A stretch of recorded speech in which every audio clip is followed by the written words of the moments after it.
Right, it should be working. What's up, Oliver? What's up, Camille? What's up, Goop? What's up, everybody?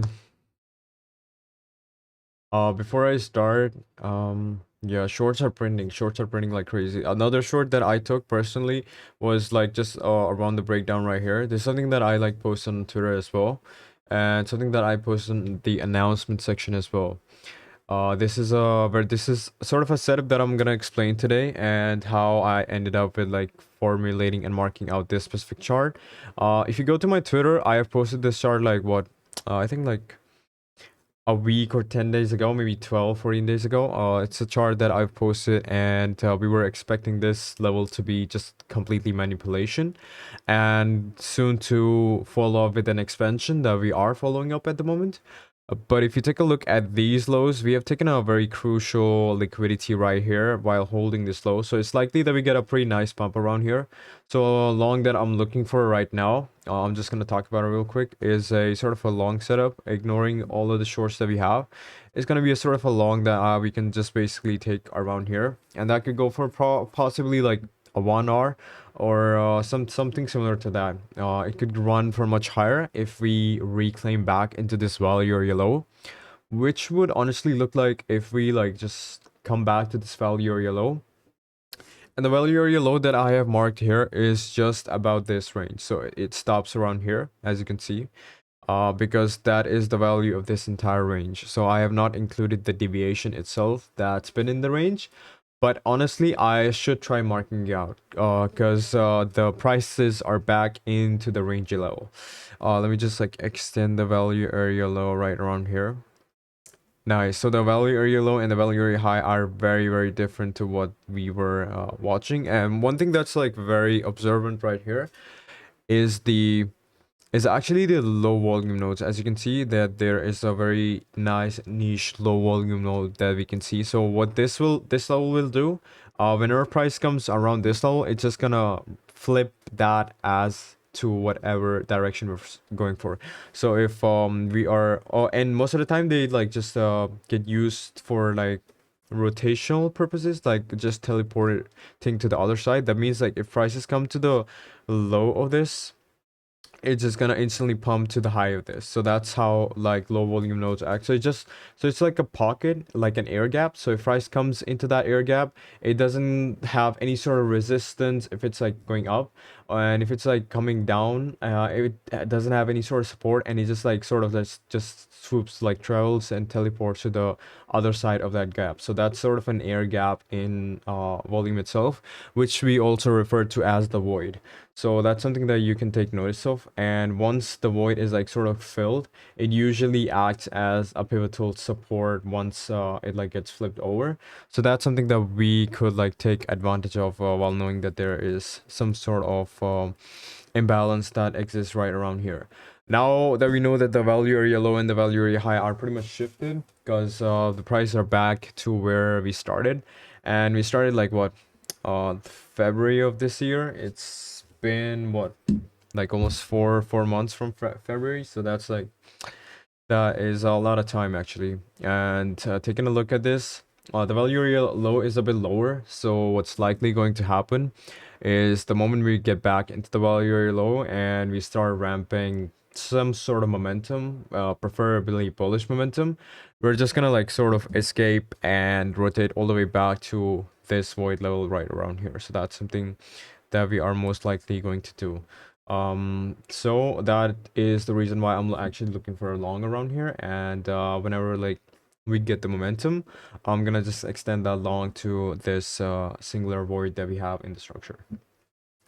Well, that's the structure for now. I was going to explain like how did we end up like pretty much executing this entire structure, and I'm actually gonna send a chart real quick in the chat.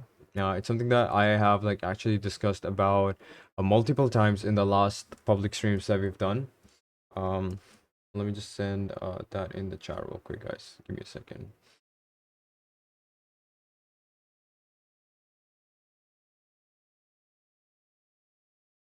By the way, what sort of positions is everybody in? I would actually like to know what sort of positions everybody is in. Are you guys in like shorts, or are you guys in like any sort of like longs?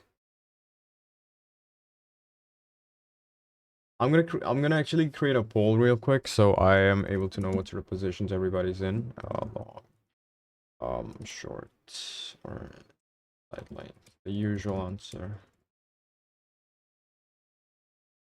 Right, if you go to the chat of this specific stream, the live stream chat section, you're gonna see that I've just created a poll, and then you can go and poll any sort of positions you're in, and I'm gonna poll in my position as well.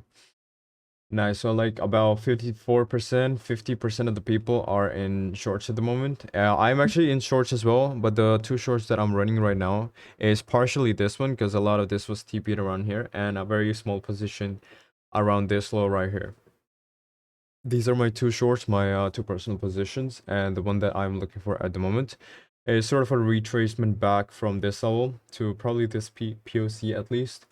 And that is a sort of long that I'm actually looking for. I'm gonna go to the lower time frame real quick, but before I do that, I'm gonna explain like what sort of structure that we had, and I'm actually gonna post a video after the stream for everybody to see that we discussed why we needed like a very instant and quick pump from right around here, which I discussed about like I think it was like May of 9th May, which I was talking about like in around 9th May that hey, we need to like seriously pump right from this level, and if you do not do that within the next 48 hours, within like 72 hours, we're gonna pretty much retrace the entire move down to the POC, and we are doing that so far. We're doing that pretty well so far.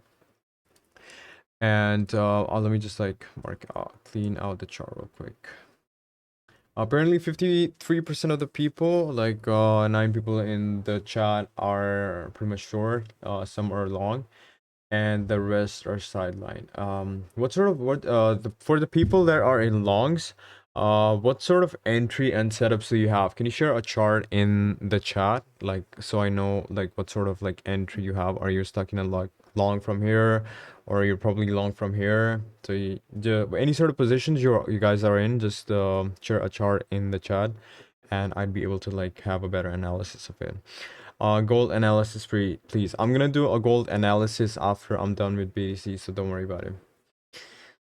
I'm gonna answer the questions real quick, and before I do, I'm gonna like expand on the image that I have just like forwarded in the chat real quick. As you can see, like not this chat.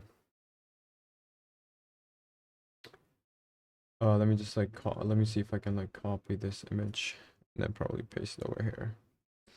I don't know why I cannot copy this image.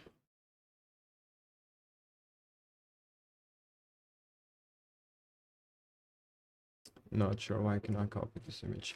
But the idea for like basically how this has pretty much executed was from the start. It's a pattern that repeats like very repeatedly in on BTC. It's something that like you can observe and see pretty much all the time. And what the pattern itself is, it's basically a sort of a rangy structure that that usually gets end up when price is like downtrending hard time frame wise. And what it's basically doing is that it's sort of forming value, and usually a lot of the times the value itself, it like ends up deviating, and whenever that deviation happens, usually the deviation is like confirmed when like there is any sort of like signs of weakness in the structure. And the way you can actually observe weakness is something that we discussed about in the last streams, that especially when you're trading BTC, and now this is a point that you have to like pretty much like focus on and understand. It's gonna help you a lot in the future PA, anytime you take a look at BTC. That is, whenever you're trading BTC, you take a look at this PA, you like memorize this PA, and then you take a look at the PA that I'm going to like sort of draw, and that is this is what usual bottom structure or continuation structure looks like on BTC, and this is how like pumps and like very nice uptrend movements are done, especially when we are talking about BTC. And how that formulates is that you usually get a structure that looks like this. It is sort of like looks like a continuation of slow grind with like higher highs and higher lows, and then that ends up with like a very massive pump. and the massive pump can be like 3k 2k as well, but it usually is like a bunch of like nice different candles that are just popping up. That pump could last for 2 hours, that pump could last for 12 hours, but what you basically need is a very imbalanced move on the chart, which we didn't really have because most of the imbalanced move that we had got pretty much retraced right away, and we didn't really form this sort of continuation that looks exactly like let's just say we don't have a good example right here, but it could look something like this, it could look something like this. So we want continuation that looks like this, and that continuation needs to end up with another imbalance move right afterwards. And if we do not get any sort of structure that looks like that, then we are not gonna go like print a bottom, or we are not printing a local low that could like give us a 20k move. Because let's just take a look at the move that we've done from 64k to like 76k. That's just actually like a 10k move. And even for the 10k move, it's pretty much a range because we were there for 3 months, and 1.5 months later we're back to where we started. So that's not really an uptrend move. The sort of uptrend moves we want usually it literally looks like this, and if you just like imprint this structure in your mind, the next time you see it, just keep longing any sort of structure that looks like this. And the structure that we have had for the past few weeks, for the past few months, it's been pretty disappointing, because if you take a look at this structure, it's very slow. Because for BDC especially, a pair that is like very very volatile, this is like actually very depressing PA, because it's basically, and it took like a lot of time to just move from the value area low of this structure to the value area high. And what's more depressing, what's more sort of sad about it, is that we did not form any sort of continuation when we actually entered imbalance. Now, this might sound like gibberish to you, but it's like very important to point to understand. That is like, in terms of like AMT rules and methods, whenever price is like chopping, it's in balance. And whenever it like form of like escapes the balance, it starts to like get imbalanced. And whenever it's imbalanced in terms of BTC, it usually sort of teleports to the other side of the imbalance, and then it starts to form another range. That is basically what goes on fundamentally, based off of fractals and context on BTC. And this time around, and this is something that like happens. This is not a very rare case, but this happens specifically in downtrends, because this is a form of continuation for downtrends and selling, especially on BTC. And this is something that like also includes some fundamental points, like Michael Saylor selling his coins, and there's a lot of like other funds that I'll name a little later that are selling their coins. This is sort of a pattern that has been repeating since like 2021 and even further back. So this is the sort of structure that you can like see whenever like price goes out of like balance and it just gets imbalanced. You need to see price like escaping it like real quick, and it needs to be very fast. And that's something that I was talking about when I was doing like this sort of like public sessions around this time. I was telling people that if we do not like sort of just pump right away for in the next 72 hours or the next 3 days, we're gonna retrace this entire move, because there's a lot of liquidity. There's a lot of liquidity built around and under these lows, and usually when we're trading BTC especially, we punish these liquidities after like we are done with like an uptrend move, and then we come back later, months or weeks and weeks later, and we did not really do that, because the trend itself was so slow that it started to distribute, and then it started to look like this curvature. And knowing that it was forming the sort of pattern that I'm going to discuss in a minute, let me just delete this right here. It was forming that one specific pattern that I've just sent in the chat of this like live stream, that is like it forms this sort of value. And this is actually one of the AMT dynamics as well, that is like price forms value in a downtrend, and it sort of like tries to escape that downtrend by like escaping the value itself.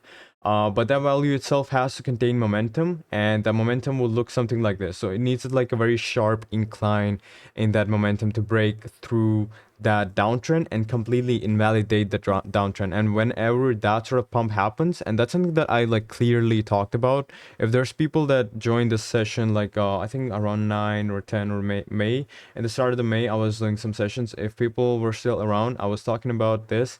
That is like, if we get a like a very sharp incline in price, we're gonna pretty much invalidate the entire bear market that we're going in, and then we're gonna continue way higher, just following any sort of leads from that. And we didn't really basically do that. And since we didn't do that, and that is the only trigger for price to actually escape any sort of liquidity it has built, any sort of downtrend structure that we have, and then continue higher. And since we didn't do that, and then we just started chopping and stalling, the liquidity that we were building below the lows, everybody's stop losses and liquidations were just below the lows. It was so close to price that whenever we actually start selling momentum, because selling momentum itself on BTC is very aggressive, and whenever we actually do it, we just like go crazy with it. Like as you can see, we just like go real crazy with it. We just rotate from one level to the other and then just basically teleport. It just happens within a few hours. So selling is very brutal on especially BTC, and since liquidity levels are pretty close to the current price level, any sort of lose in momentum, any sort of lose in bullish momentum is just gonna like sort of claim or retrace all the way back down to where we started from. And that's basically what we did, and that is a sort of like distribution setup that I've had. Let me just send another chart in the chat real quick. It's something that's discussed a lot of the times. Let me just see. Give me a second, guys. I'm looking for that chart. Not sure where it, yeah, this one right here. Let me just send it in the chat real quick. Yeah, it's the power of three. The power of three is a very important and crucial chart to learn from. And as you can see, I just sent like the chart itself and the explanation. You can go through that later, but the explanation is basically that there is following the AMT rules as well. That especially for continuation, what price does it builds a lot of value, a lot of like liquidations around the lows or the highs, and then it escapes that value, and then it tries its best to escape that value. And whenever there's like any sort of weakness, it like completely invalidates any other trend that it was carrying on, and then it sort of starts to fulfill this manipulation deviation section. And whenever this deviation section is like fully executed, it comes back to the value or high level, or accepts back into the range. It's gonna simply rotate all the way down to the other side and even further. This is the expansion phase. This expansion phase usually goes further lower. It could like even go like down to 40k, and that's something that's like very brutal. But knowing that we have taken a decent liquidity at the moment, we could be structuring around a pretty nice long somewhere around here. So let's just delete a lot of what we have right now, and let's just go to the lower time frame real quick. I'm actually gonna hide these so I can use this later. How do I like hide these? I actually gonna hide these. Let me delete it. Oh, I actually can. Right. Let's just go to the lower time frame real quick and see if we could get a trade around this level. And taking a look at this right here, this is a very beautiful, very pretty downtrend structure. There is basically no signs of bidding at all. And if you just keep short, if you actually try to like long the structure, honestly, you gotta like review your entire strategy about trading BTC, because this structure, what you gotta see, no break structure, just short. No break structure, just short. You just keep shorting. There is basically nothing to think about, and you just like close your eyes. And whenever, even right here, there's basically nothing to think about, and you just like keep executing the shorts. Only when you want to really think about what you're doing is when the momentum that is bearish at the moment, it really starts to stall. And what stalling looks like, it's like it's just going and going and going and going, and then it stops going. It's just putting it into like very basic and simple understanding. It's going, it's breaking lows. At one point, it stops breaking lows. Okay, it didn't break low one for once. Well, that's something that it probably did around here as well. It probably did around here as well. What's special about it? If it does not break low for another time and it looks like a triangular structure right now, that is basically what weakness looks like. Because momentum, again, bearish momentum on BTC, selling is very aggressive. It looks like this. They do not care. There's basically no source or signs of weakness at all. And they just continue because there's a lot of liquidations that are involved with the BTC pair itself because there's a lot of leverage involved. So it goes back to the fundamentals that there's a lot of leverage that is involved in the market. So the selling is 100% of the time way more aggressive. Yeah, now that we are compressing like ATTR says, what happens is that we are open and prone to like some sort of a bullish momentum. So that is something that we could observe, we could like look for and probably even take. And honestly, if it like stops for another low right here and then it like bounces back, that could actually be a trade for me. And what that would look like, and my invalidation would like actually be like just around this wick low, because I would like to believe that there is some sort of like bidder that is sitting there protecting this wick. Because if we do like wick below this low, and I'll show you real quick, if I go to the higher time frame chart real quick, this right here is sort of yearly low. So we started like January around here, we started this year somewhere around here, and this is the yearly low. So there's a lot of liquidations that are sitting below this level, and just below this level is this level. Oh, let me show you real quick. Yeah, so just below this low is another low that has way more liquidity that is sitting below right here, and that is a lot of spot liquidity. So if we do like spike below this, we are likely going to spike a little further below, and then we could like sort of bounce from here. But honestly, like if there's momentum, we're probably gonna spike below that as well. And if there's more momentum, we're gonna like spike below that as well. So it's just been based off of what the current market price is gonna be doing and how the momentum itself is gonna be developing. And we don't really want that. And honestly, breakdown could be like further continuation of a trade.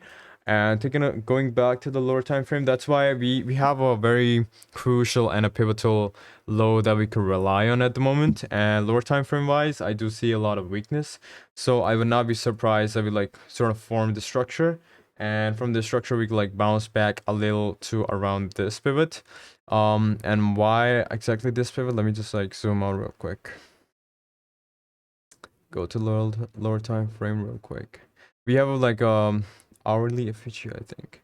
Yeah, we have like a very nice hourly FEG that is like sitting around here, and I'll show you the footprint chart as well. Yeah, we have a very nice like hourly FEG that is sitting around here, and even right here we have like just filled up like a very nice hourly FEG. So I would not mind it like rotating from this value all the way up to like this value right here. So that's something that could likely happen. And if I open up my like exo chart, let me just see where the NPOC itself sits at. There is one NPOC that sits right at 66.9k. So 67k, yeah. So there is an NPOC that sits right around this level, and I'll just mark that out as well. Yeah, so there are some levels that are corresponding right around here, so that could be like a POI for us. So that would be a very nice trade, sort of a rotation somewhere around here. And if you do get any sort of rejections from there, honestly, I would not mind that because my trade would be done. And then we could just continue and then just pretty much nuke everybody again. So that would be very cool. Yeah, so that's the analysis for the lower time frame and the higher time frame for the moment. And let me take a look at the positions you guys are posting in the chat. If you have any questions at the moment, just type them in the chat and I'll go through that real quick. I'm gonna look at the chat now. Sky said, Shini, during a compression, liquidity is building on both sides of the market. How do you determine which side is more likely to get the move? That is a very good question. If you're talking about like compression, let's just say there's compression, and compression looks like this. There's liquidity above the highs. There's liquidity below the highs. The side that is preferably going to be taken is the side that is in confluence with the trend. So if the trend was like going down, it's likely it could break down further lower. But but in a lot of cases, if there is actually a POI that is like sitting before it, or it's sitting at a level, and what that usually starts to represent is weakness. So that level could most likely break higher. And if there's a level that does not look like a long POI, or there's not enough bidders around that level, it's likely that it breaks down further lower. But most of the time, around like 90% of the cases, especially, well, and this is something that like differs pair to pair as well. Especially when we're talking about a pair that has like aggressive momentum, aggressive selling specifically. So for a pair like BDC, this is the sort of scenario that's likely going to happen 90% of the time, because selling on BDC is very aggressive. So if price starts to stall and compress, it's likely it's going to sort of form a reversal. So that's something that you can like sort of take for an understanding, for an answer. Six pack, what is that long that you're posting? Not sure what that long is. Is that Ethereum? Oliver, that's a pretty cool trade. That's a very nice short. There are some people that are short from 64. That's pretty cool as well. Those are some nice longs. Oh, I mean shorts. Shini, do you have a special tip differentiate between momentum and liquidity engineering?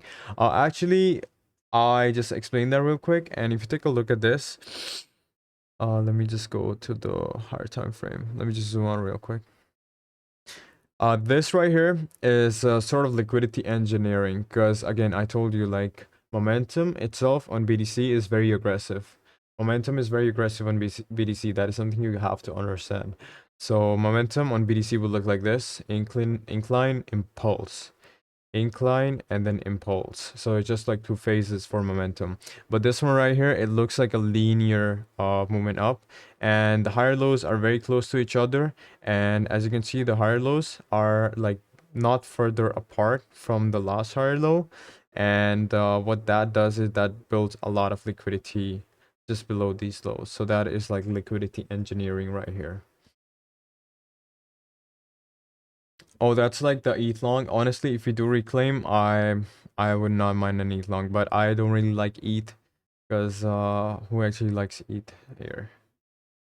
Can you check INJ? INJ, I'll have to check INJ USDT. No more INJ. What's the ticker for INJ? Does it not show up anymore? Oh, sorry, it's right here. Oh, INJ looks pretty cooked. Pretty cooked. I mean, it had its run. It had its like accumulation phase already executed. That's a lot of like, I actually would not recommend like just aping batshit into this. This is the most beautiful like sort of accumulation phase that I've seen. It's like a very nice bottom structure. And what that represents is that, okay, sellers were selling aggressively, and then sort of sellers ran out of momentum, and that momentum sort of shifted for buyers. And now buyers take control, and now they're aggressive. That is what a curvature bottom looks like. That is what accumulation and then expansion looks like, basically. It just buyers and the momentums. Oh, sorry, sellers. Gold. Let's just take a look at gold real quick. What exactly is gold doing? Not sure what I drew the last time. Let's delete all of this right here. For gold, I'll have to zoom on real quick.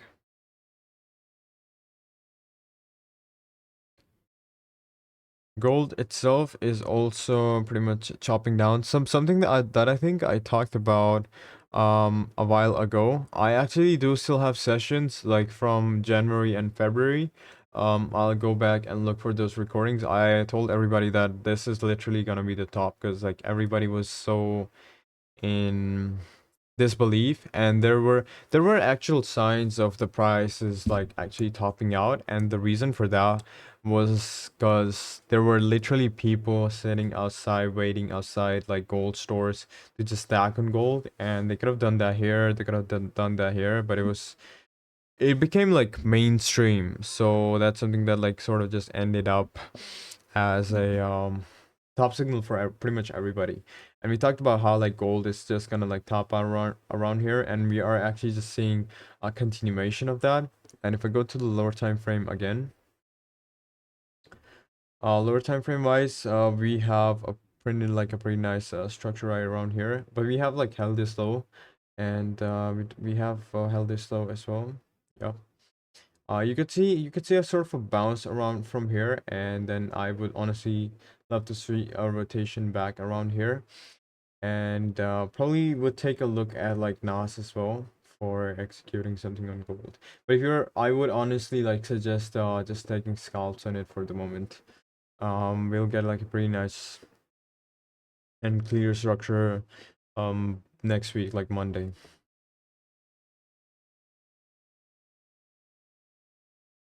I joined late. Chini, can you please state quickly your BDC predictions? I'm actually expecting like a little up move from here, and then a little down move from here. That's what I have been expecting at the moment. Yeah. Do you guys have any sort of questions at the moment, or any sort of trades that you want me to review?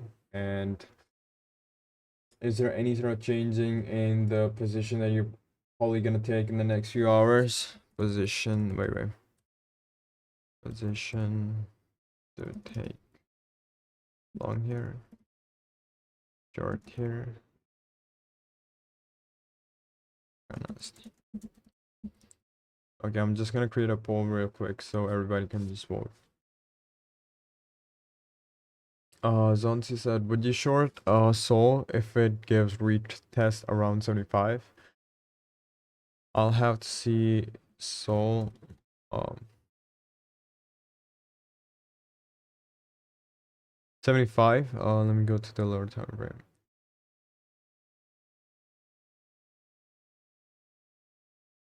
$75 is a little too high. Honestly, this could just bleed down further lower.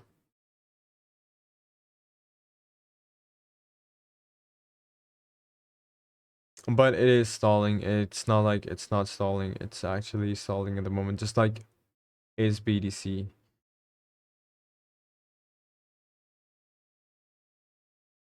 What do you think about oil? I don't trade oil, and I don't really look at oil as well.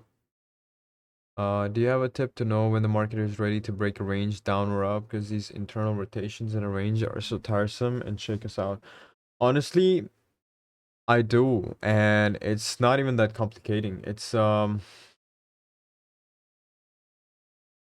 yeah, I agree. Like Goop, Soul slice through higher time frame value. It's low key cooked. Yeah, it does not really look the best around here. And I usually say that the coins are sort of forming some sort of bottom, but this one right here, it's just very depressing to look at, not gonna lie. When I was talking about like range breakthroughs, let's say this is a range, and we are ranging like crazy, and you are just getting chopped around in a range. And it's very like very obvious when a range is breaking. And what that structure looks like is, again, it looks like it's momentum. You wanna see a fit of momentum. That's basically what you want to see on the lower time frame. You want to observe microstructure, and then you're gonna understand two things. You're gonna understand microstructure. You're gonna understand what momentum is, and then you are gonna understand a bit of positioning. And how you're gonna understand positioning is by understanding order flow, or just the jet of it, or just the idea of it, right? And once you see like momentum, like bearish momentum and continuation, you're gonna see, okay, this is about to break down, because that's basically something that does not happen actually. If I like sit down and like go through hours and hours of like PA one by one, you are gonna see that this sort of structure does not happen like when prices are bouncing from the value area low, and vice versa for value area high. So that's actually very observable whenever a price is about to break out. Yeah. Sky, let me just see your question real quick.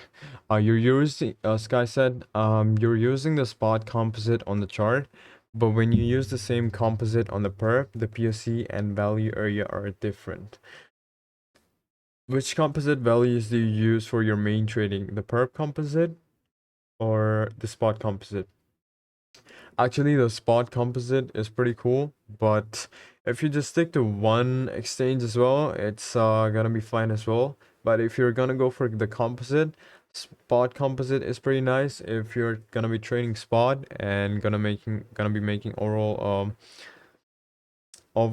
like trading choices, like let's just say you're taking a trade like on 15-minute and above, then spot is pretty cool.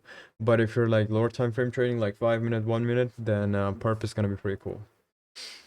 Yeah. Going back to the lower time frame, as you can see, let's go. It's like already executing that. So even a trade like around here, honestly, I probably fumbled. Something like this could have like worked out as well.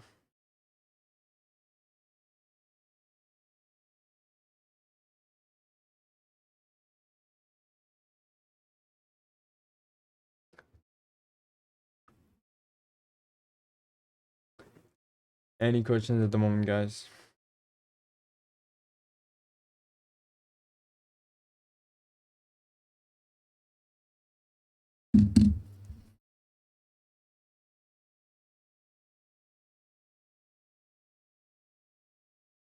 Garamix said, do you plan on doing high frequency trading like you used to? Was education, in my opinion. Honestly, I would love to do high frequency trading again because I used to do that quite a lot. I used to do like crazy. Even right now, I could do it if I just like sit down. I really stopped doing it because I didn't really have enough time to like be at the charts anymore. And that's a lot of like risking and like screen time you really need for it. And the problem with like actually like doing high frequency trading is that there's a lot of problem like sharing the trade because most of the time people are not active to take it, but that's something that I probably can fit into my schedule and then just do high frequency trading live. Let's just say I see any sort of trade, I'll go to the 15-second real quick. I'm gonna be like, okay guys, I'm gonna take a long around here, and I'll probably pull up my like Insilicor Bybit account as well. So that's something that I am actually open to doing. So you're gonna see me in the future doing that. So that's gonna be very cool. Max said, when is the next stream? The next stream is gonna be on Monday. I might do another stream on Sunday or Saturday. An informational stream or what we are going to be looking at for the next week. So that's something that I'm gonna be doing as well. And most of the streams are gonna be New York Open. The only reason why I waited for this stream was because I was hoping that we would be able to get a very nice bottom entry, but at the moment we are not because we have pretty much chopped the entire New York session as well. We were moving like Asia, and we're probably gonna move Asia again as well. So you gotta be like awake for Friday. So you might get like a pretty nice decent move up, or you could get a decent move down. So Asia is gonna like Asians are gonna wake up and they're gonna like take like some banger trades. So that's something that I'm waiting for actually. Tesla said current thoughts on hype. Where is my hype chart? Yeah, my last thoughts on hype were that we were gonna be bouncing from here. We did go all the way to the all-time high, and the next thoughts were that we're gonna sort of continue from this all-time high to 72, and we are at 72, and for now we're gonna break down. We are gonna just do a little bit of retracement down to like 59, 60, and then from there we're gonna bounce a little back up back to like 68. So those are my current thoughts for hype. HG said, I TP'd my short here on this rate, which was with the value spot deviation. What could have I done better? That is not really a breaker structure because the breaker structure on the short, if you had just zoomed out a bit, then you would have realized that was not really a breaker structure because taking a look at your trade, I think this is the structure you're referring to. So if you had a short somewhere around here and your stops were like somewhere around here, let's just say your TP was somewhere down there and you like closed your trade because you thought this was a breaker structure. This was not really a break structure because this was a move into an FVG. So if you just zoom out a bit, if you like move a little up on the time frames, you're gonna see that this itself was an FVG or an imbalance, and this was not really a break structure. And the hold that price did afterwards, And the breakdown it did to continue afterwards was again confirmation, and you could have entered again on the trade, but that's okay. This is just something to observe for the next time, guys. Xylix said Zen looks bottomed. Let me just take a look at Zen. Zen USDT Horizon. I mean, Horizon is at a pretty nice, decent, higher time frame low around here. But do I really want to bet on this coin? Taking a look at it. Honestly, I would not mind just like putting some sort of money into this coin, because it might pop up. I would actually just buy a little spot, set my TP somewhere around here, and then just forget about it. I cannot say like it's gonna pop the next day. It could pop like the next month, but it's probably gonna pop all the way back up to 12. So yeah, that's sort of a must, but it's just gonna take time. Yeah. Yeah, so that was it for the stream, guys. If you have any sort of questions or any sort of updates you need from me, you can always text me, DM me, or type it in the chat. I really, really do appreciate everybody for joining, and the stream itself is recorded as well, and I'm gonna post this on my Twitter as well. Thanks everybody for joining. I'll see you guys later. Hope I'm able to understand something that's useful to you guys, and take care, everybody. See ya.